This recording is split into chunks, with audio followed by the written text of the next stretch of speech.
எப்போ வந்து தமிழக முதல்வரா விஜய் ஆனவரோ அப்பவே அந்த சினிமா செய்திகள்ன்றது அப்படி கொஞ்சம் கம்மியாகிட்டே வரும். ஏன்னா இதை பத்தி பேசுறதுக்கே நிறைய இருக்கு அப்படின்ட்டு. பொதுவா வந்து சினிமா துறையில வந்து காமெடி படங்கள் நிறைய வரும் முதல்ல எல்லாம். இப்ப தேவையில்லை அப்படிங்கறதுனால முகம் அரசியலே காமெடியா இருக்கிறதுனால வந்து நமக்கு இப்ப என்ன நடந்துட்டு இருக்கு சினிமா துறையில, என்னென்ன படங்கள் வரதுக்கு டாக்டர் என் ப்ரொடக்ஷன்ல நீங்களோ உங்க ப்ரொடக்ஷன்ல நானும் நடிக்கணும் அப்படின்னு சொல்லி அதுக்கு அவர் ஒத்துக்கிட்டார். அந்த ஒத்துக்கிட்டதனுடைய வெர்ஷன் தான் புதுசா வந்திருக்கும். இப்போ தர்மன். தர்மன்ல என்னதான் பண்ண போறீங்க அப்படின்னா கூண்டுக்கிளியில எம்ஜிஆர் சிவாஜி நடிச்சாங்களே. தமிழ் முருகன் அப்படின்ற படத்தின் அப்டேட் என்ன உங்களுக்கு?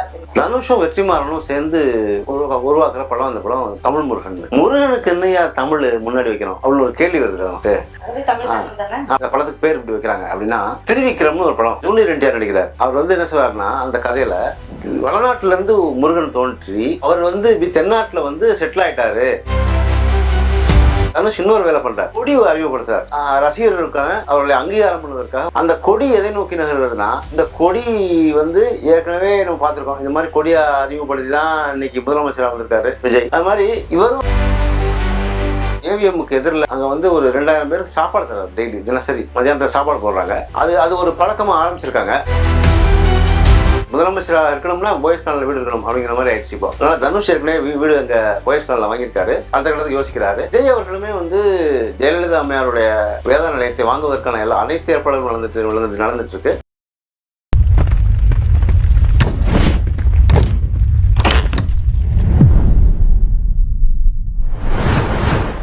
வணக்கம் நேயர்களே, இப்படிக்கவர்கள் யூடியூப் சேனலில் மீண்டும் உங்கள் அனைவரையும் சந்திக்கின்றோம். மிக மகிழ்ச்சி. எந்த அளவுக்கு அரசியல் வந்து காரசாரமா போயிட்டு இருக்கோ அந்த அளவுக்கு சினிமாவும் இப்ப பாத்தீங்கன்னா காரசாரமா போயிட்டு இருக்கு. நிறைய தகவல்கள் வந்து இப்ப கிடைச்சிருக்குது. இதை பற்றி தொடர்ந்து என்னோட பேசுவதற்காக இணைந்துள்ளார் ராஜபாரதி அவர்கள். தொடர்ந்து சாரிடம் பேசலாம் வாங்க. வணக்கம் சார். வணக்கம். எப்போ வந்து தமிழக முதல்வரா விஜய் ஆனவரோ அப்பவே அந்த சினிமா செய்திகள்ன்றது அப்படி கொஞ்சம் கம்மியாகிட்டே வரும். ஏன்னா இதை பத்தி பேசுறதுக்கே நிறைய இருக்கு அப்படின்ட்டு. இப்ப என்ன நடந்துட்டு இருக்கு சினிமா துறையில, என்னென்ன படங்கள் வரதுக்கு டாக்டர்? பொதுவா வந்து சினிமா துறையில வந்து காமெடி படங்கள் நிறைய வரும் முதல்ல எல்லாம். இப்ப தேவையில்லை அப்படிங்கறதுனால முகம் அரசியலே காமெடியா இருக்கிறதுனால வந்து நமக்கு சினிமா பக்கம் வந்து பெரிய அளவுல ஒரு மாற்றத்தை ஏற்படுத்துவதற்கு ஒரு ஐடியா இருக்கு. யாருக்கு அப்படின்னா ரஜினியும் கமலும் வந்து சேர்ந்து பண்ணலாம் அப்படின்னு ஒரு முடிவு பண்ணாங்க. இதை எப்ப முடிவு பண்ணாங்கன்னா கமல் சொல்கிறார், நானும் அவரும் வந்து ரஜினியும் ஒரு முறை பிளைட்ல போக வேண்டிய காலம் மாற்றுதா இளமை ஊஞ்சல் ஆடுகிறதுக்கு பிறகு பிளைட்ல போற மாதிரியான காலம் வந்துடுது. அப்போ வந்து நாங்க பாம்பேக்கு பிளைட்ல போறோம். அப்போ வந்து ரெண்டு பக்கமே நிறைய பேர் கேட்டுட்டு இருக்காங்க நடிக்க சொல்லி.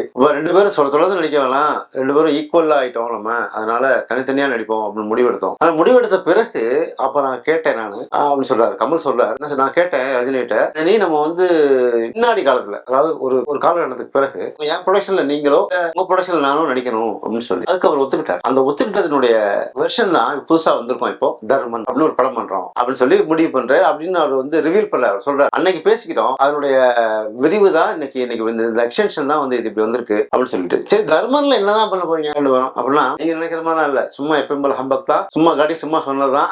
ரெண்டு பேரும் சேர்ந்து அப்படியே கூண்டுக்கிளியில எம்ஜிஆர் சிவாஜி நடிச்சாங்களே அப்படிலாம் கிடையாது. சும்மா அவர் வந்து கெஸ்ட் ரோல் மாதிரி பண்ண போறாரு கமல். ராஜ்கமல் பிலிம்ஸ்ல ரஜினி நடிக்கிறார், அவ்வளவுதான். வந்து அஸ்வத் மாரிமுத்து வந்து இயக்குனர் இருக்காரு. இதுக்கு முன்னாடி சுந்தர் சியை பேசினாங்க. சுந்தர் சி வந்து அவருடைய நரேட்டிவ்ஸ் வந்து அந்த அளவுக்கு நல்லா இல்ல, அவர் சொன்ன கதை வந்து அவ்வளவு செட் ஆகல அப்படின்னு முடிவு பண்ணிட்டாங்க. கமலுக்கு பிடிச்சா ரஜினிக்கு பிடிக்கல, ரஜினிக்கு பிடிச்சா கமலுக்கு பிடிக்கல. அப்போ சுந்தர் சி வேணான்னு முடிவு பண்றாங்க. அதுக்கடுத்து அடுத்த ஒரு இயக்குனர் பேசுறாங்க.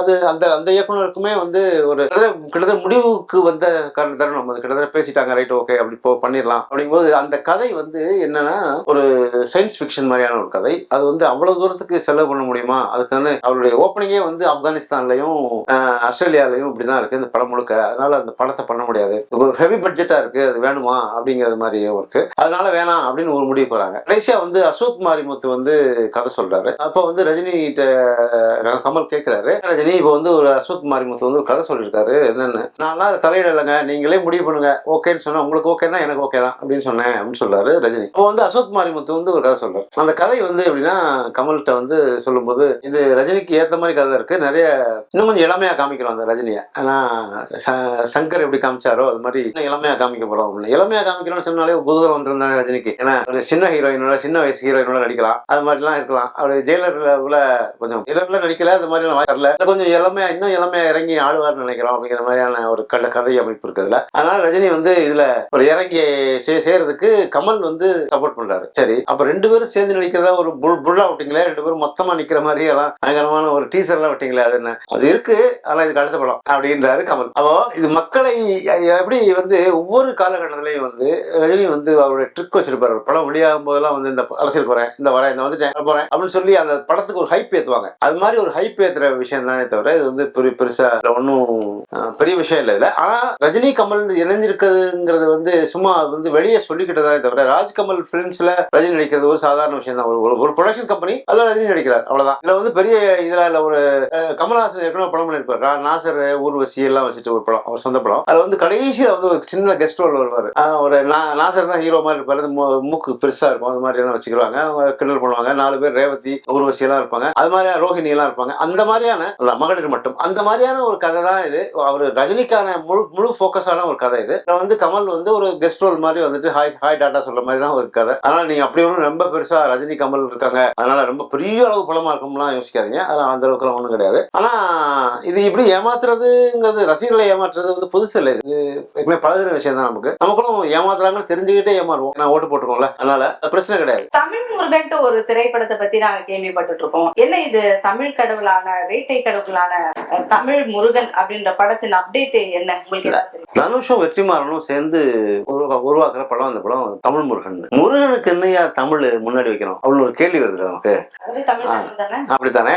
ஆனா இதுக்கு ஒரு பிளாஷ்பேக் இருக்கு. பிளாஷ்பேக் ஏன் இந்த படத்தை வச்சாங்க, இந்த படத்துக்கு பேர் இப்படி வைக்கிறாங்க அப்படின்னா, திருவிக்ரம்னு ஒரு படம் ஜூனியர் என்டிஆர் நடிக்கிறார். அவர் வந்து என்ன சொல்றாருன்னா, அந்த கதையில வடநாட்டுல இருந்து முருகன் தோன்றி அவர் வந்து தென்னாட்டுல வந்து செட்டில் ஆயிட்டாரு அந்த அப்படின்னு சொல்லி திருவிக்ரம்ங்கிற படத்துல ஜூனியர் என்டிஆர் நடிக்கிறார். அந்த படத்தை அது பதிலடி கொடுக்கறதுக்காக இவங்க வந்து தமிழ் முருகன், தமிழ்ல இருந்து வந்த முருகன் தான் கடவுள், முருக கடவுள் வந்து தமிழுக்கு சொந்தமானவர் அப்படிங்கிறத இவங்க நிரூபிக்கிறதுக்காக இதை சொல்றாங்க. அதாவது ஒரு சின்னதா ஒரு டீசர் மாதிரி விட்டுருக்காங்க, அது ஓகே. ஆனா இதுக்கு முன்னாடி உடனே பண்ணிட முடியுமா அந்த படத்தை? இப்ப வந்து பதிலடி கொடுக்கலாம், தப்பு இல்ல. ஆனா ஜூனியர் என்டிஆர் அந்த படத்தை நடிக்கிறதுக்கே தயாராயிட்டாரு, அதுக்கான ஷூட்டிங் எல்லாம் ஆரம்பிச்சிட்டாங்க. ஆனா இவருக்கு லைன் அப்ல 2-3 படங்கள் இருக்கு. மம்முட்டி, சாய் பல்லவி இருக்கக்கூடிய நடிக்கிற ஒரு படம் இருக்கு, அதுக்கடுத்து மாரி செல்வராஜ் ஒரு படம் இருக்கு, ஒரு தமிழரசன் முத்தியா ஒரு படம் இருக்கு. இதெல்லாம் முடிச்ச பிறகுதான் வந்து தனுஷ் வந்து வர முடியும். இங்க வெற்றிமாறனுக்கும் அதே மாதிரி 2 படங்கள் இருக்கு. என்னன்னா 2, அதாவது எப்பயுமே ஒரு 2வது படம் எடுப்பார் இல்லையா, விடுதலை 2 பண்ண மாதிரி ஏற்கனவே தனுஷோட படத்தினுடைய வடசென்னை 2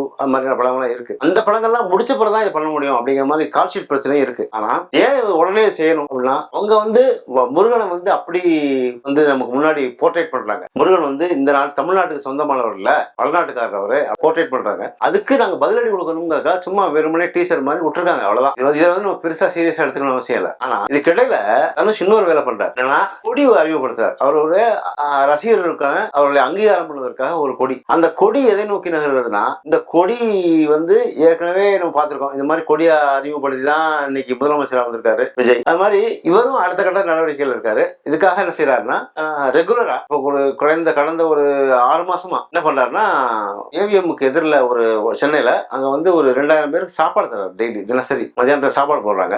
அது ஒரு பழக்கமா ஆரம்பிச்சிருக்காங்க. இதெல்லாம் வந்து ஒரு அன்னதானம் கொடுக்குறோம், இது மாதிரியான ஒரு அடுத்த கட்டத்துக்கு நாங்க நகர்கிறோம் அப்படிங்கிற மாதிரியான ஒரு விஷயம் தான். சரி, இந்த கொடியை அறிமுகப்படுத்தினால இவர் என்ன சொல்ல வர்றாரு அப்படின்னா, இந்த ஒரு கட்சியாக மாற போகிறதா தனுஷுக்கு வந்து மாறுவதற்கு ஒரு இன்னொரு காரணமும் இருக்கு. தனுஷ் வந்து கட்சியாக மாற்றுவதற்கு ஏன் மாற்ற போறாரு, அவருக்கு இந்த ஐடியா எப்படி வந்துச்சு அப்படின்னா, லதா ரஜினிகாந்த் வந்து ஒரு அண்மையில ஒரு இது பார்த்தோம்.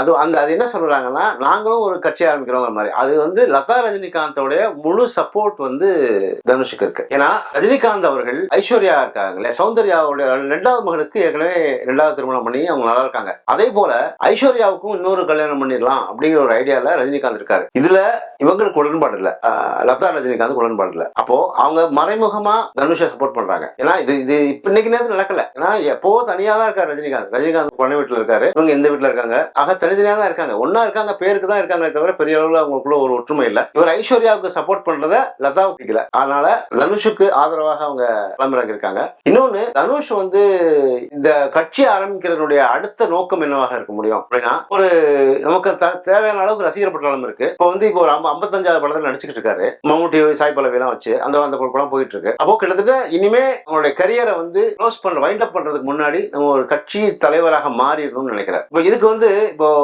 வேடிக்கையா கூட இருக்கலாம் உங்களுக்கு கேட்கறதுக்கு. ஆனா எம்ஜிஆர் போது ஜெயலலிதா இருந்தாங்க. இப்போ அடுத்து வந்து ஒவ்வொருத்தரும் இருக்கும்போது ஒவ்வொரு நடிகை வர்றாங்க, பேசப்படுறாங்க. வந்து அது அந்த வரிசையில இவருக்கும் தனுஷுக்கும் வந்து மிர்னால் தாக்கூரை பத்தி சொல்லிக்கிட்டே இருக்காங்க. இப்போ அடுத்த தனுஷ் வந்தாருன்னா மிர்னால் தாக்கூர் வருவாங்களா, கூட நார்த் இந்தியால இருந்து இங்க வந்து கோல் வச்சுவாங்களா அப்படின்னு ஒண்ணு இருக்கு. ஏற்கனவே தமிழகத்துல இருக்கவங்களே இங்க கோல் வச்சுவாங்களான்னு பேசிக்கிட்டே இருக்கோம். அதனால யாருக்கு எந்த மாதிரியான ஐடியாலஜி வருவாங்க, இந்த சித்தாந்தத்துக்குள்ள வருவாங்கன்னு தெரியல. இது ஒரு நல்ல வழிமுறையாகவும் இருக்கு. ஏன்னா எம்ஜிஆருக்கு ஜெயலலிதா இருந்தது போல நமக்கு ஒரு சப்போர்ட்டிவா யாராவது இருந்தா நல்லா இருக்குமேன்னு எல்லாரும் நினைக்கிறது இயல்பு தானே. முதலமைச்சர் ஆனவனே ஒரு தோன்றும் அப்படி மனசுக்குள்ள ஏற்படுறது ஒண்ணுதானே. அது இப்ப இங்கே தனுஷ் இப்பயே வந்து அதை நடைமுறைக்கு கொண்டு வரலாம்னு நினைக்கிறாரு. ஏற்கனவே நாம ஒரு முன்னாடி பேசும்போது கூட சொல்லியிருந்தேன், போயஸ் கார்டுங்கிறது வந்து ஒரு முதலமைச்சர்களுக்கான ஒரு ஏரியா அப்படிங்கிற மாதிரியே உருவாக்கிட்டாங்க. இப்போ ஏன்னா ஜெயலலிதா அம்மையார் எப்போ வந்து வேதா நிலையத்தை வந்து ஜெயலலிதா அம்மையார் ஆட்சிக்கு வந்த பிறகு அது எப்படி வேதா நிலையம் எப்படி முக்கியமான ஒரு வீடாக மாறியதோ அதை போல இன்றைக்கு வந்து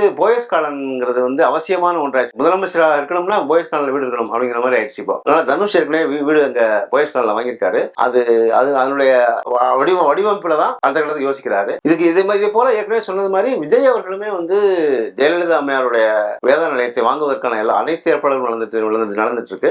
தீபக் 2 பேருமே அவங்களுடைய ஜெயலலிதா அம்மையாருடைய அண்ணன் பசங்க தான் அவங்களுக்கு தீர்ப்பே வந்துருச்சு. அவங்க கஷ்டம் தான் இருக்கு. அவங்க வருமான வரியை வந்து கட்ட முடியாம, அதுக்கான வரி கட்ட முடியாம நிக்கிறாங்க.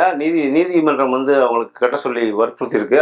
சீக்கிரமா கட்ட சொல்லியிருக்காங்க. இந்த மாதிரி அவங்களுடைய நிதி நெருக்கடி பயன்படுத்தி அடுத்த கட்டத்துக்கு விற்கிறதுக்கான ஏற்பாடுகள் நடந்துட்டு இருக்கு. இதுக்கிடையில வந்து அந்த வீடு வந்து ரொம்ப நல்லா பார்த்திருக்கேன். ஏன்னா அம்மாவோட நான் பணியாற்றி இருக்கிறேன், வீட்டுக்கு போயிருக்கோம் நிறையா. இப்போ வந்து முன்னாடி இருந்தே அந்த போர்ஷனே ரொம்ப அழகா இருக்கும். முன்னாடி போய் ஒரு பெரிய காரிடார் மாதிரி இருக்கும். உள்ள போனா ஒரு ரூம் இருக்கும். அதெல்லாம் எல்லாரையுமே தங்க வைப்பாங்க. அதில் தங்க வைக்கிறது மீன்ஸ் அதாவது இந்த அரசியல்வாதிகள் எல்லாம் வந்தாங்கன்னா பேச்சுவார்த்தை நடத்தி உட்காந்து காத்திருக்க வைப்பாங்க. அதுக்கடுத்து ஒரு ரூம் இருக்கும். ஷூட் பண்றதுக்காக ஒரு இதே வச்சிருப்பாங்க, ஒரு ஏரியாவே இருக்கும். அதுல வந்து எந்த இடத்துல எப்படி ட்ராலி வந்தா கூட எந்த இடத்துல நிக்க முடியும், எங்க இடத்துல நின்னா எந்த மாதிரி அவங்க நிற்பாங்க தெரிவாங்க அப்படிங்கிற அளவுக்குலாம் அவங்களுக்கு ரொம்ப நாலேஜபிளான ஒரு லேடி அவங்க. அதனால அந்த வீடுங்கிறது ரொம்ப ராசியான வீடும் கூட. அதன் மூலமாக ஏதோ சாதிக்க நினைக்கிறார்கள் அப்படிங்கிற மாதிரியான ஐடியா கூட இருக்கலாம், சொல்லிக் கொடுத்துக்கலாம் விஜய் அவர்களுக்கு. அது காலம்தான் பதில் சொல்லணும், எப்படி அது முடியுமா முடியலையா. ஆனா நடிகர்கள் அரசியலுக்கு வர்றது நல்ல விஷயமா இருக்கலாம், இல்லைன்னு சொல்ல. ஆனா அது வந்து எவ்வளவு தூரத்துக்கு பாதுகாப்பானது அப்படிங்கிறது முக்கியம். ரொம்ப எம்ஜிஆர்லாம் வரலையா அப்படி கேட்கலாம். ஆனா அதுக்கு நிறைய பேசுறோம். எம்ஜிஆர்லாம் வந்து முன்னாடியே அரசியலுக்குள்ள வந்து ஒரு 20 ஆண்டு காலம் அரசியல்ல நுழைஞ்சு பண்ணி வெளியே வந்தாங்க. அவங்க ஆட்சி பண்ணாங்க. ஜெயலலிதா அம்மையார் அதுக்கான பயிற்சி எடுத்துக்கிட்டு வந்தாங்க. ஆனா பயிற்சியே எடுக்காம நேரடியா அரசியலுக்குள்ள வர்றது, அரசியலை நகர்த்துவது, அரசியல் தலைவராக மாறுவது, முதலமைச்சராக இருப்பதுங்கிறது எந்த அளவுக்கு சாத்தியம்னா ஒரு ஃப்ளூக்ல வந்து ஒரு படம் ஓடிடும், நல்லா இருக்கு. அப்புறம் அடுத்த படம் வர்றதுக்கு முன்னாடி தெரியும் அவங்க. ஏன்னா நிறைய இயக்குநர்கள் முதல் படத்துல 2வது படத்துல எல்லாம் காணாம போன வரலாறுகள்லாம் இருக்கு. ஆனா அதே போல தனுஷும் ஆயிடக்கூடாதுங்கிறது தான் வருத்தமான ஒரு விஷயம். பார்க்கலாம், காலம் தான் போல சொல்லணும். இதான் இன்றைய நிலையில இருக்கு. அப்படி சினிமா தகவல்களை கொடுத்ததுக்கு நன்றி சார். வணக்கம்.